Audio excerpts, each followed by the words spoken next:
একটা সম্ভাবনা আছে।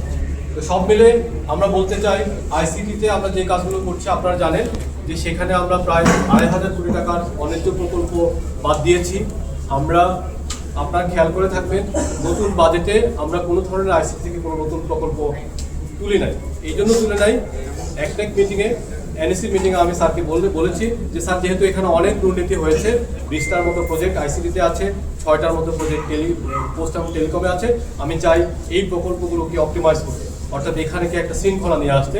এটা যখন শেষ হবে তখন আমরা নতুন প্রজেক্ট তুলব, সেটা দক্ষতা কেন্দ্রিক, দক্ষতা ট্রেনিং এবং দক্ষতা কেন্দ্রিক বিষয় হতে পারে। তবে আমরা আমাদের মন্ত্রণালয়ের সবাই মিলে আমরা চাচ্ছি যে বিদ্যমান যে স্পেসিফিকেশনগুলো আছে সেখানে আমরা অনেক ভুল পেয়েছি। যেমন ডেটা সেন্টার আছে কিন্তু সেখানে সাইবার সিকিউরিটির কোনো এলিমেন্ট নাই, মনিটরিংয়ের কোনো এলিমেন্ট নাই, এনভায়রনমেন্ট কন্ট্রোল করার জন্য কোনো এলিমেন্ট নেই।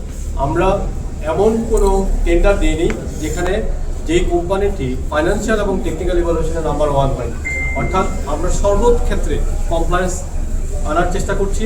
এবং যেহেতু আমরা এই কাজগুলো করছি সেজন্য যারা এতদিন দুর্নীতি করেছে তাদের স্বার্থে আঘাত হানছে। যেই কোম্পানিগুলো স্বৈরাচারের রাজনৈতিক প্রভাব ব্যবহার করে লাইসেন্স নিয়েছে, যারা সরকারি কোম্পানিগুলোর কাছে শত শত কোটি টাকা দেয় না, যারা ব্যাংকগুলোর কাছে ঋণ খেলাপি, তারা আমাদের বিরুদ্ধে অর্থ ব্যয় করে অপপ্রচারে লিপ্ত বলে আমি সন্দেহ করি। আমি গণমাধ্যমের কর্মীদেরকে সরকারের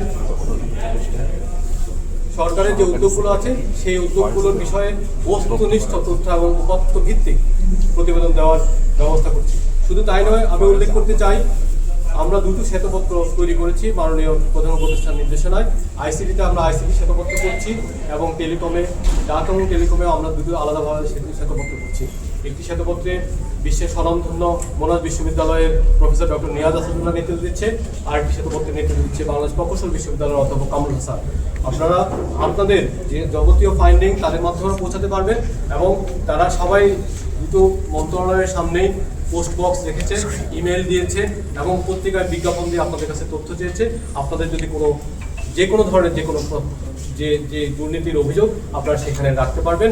এবং এই বলে আমি আমার বক্তব্য শেষ করছি। আমি মনে করছি আমরা দেশের মানুষের জন্য যা ভালো তাই করছি এবং আমরা আমাদের মোরাল স্ট্রেংথ এত বেশি যে আমরা এই কাজগুলো শেষ করে যাব এবং সেই দৃঢ়তা নিয়ে আমরা আমাদের কাজ করব। ধন্যবাদ।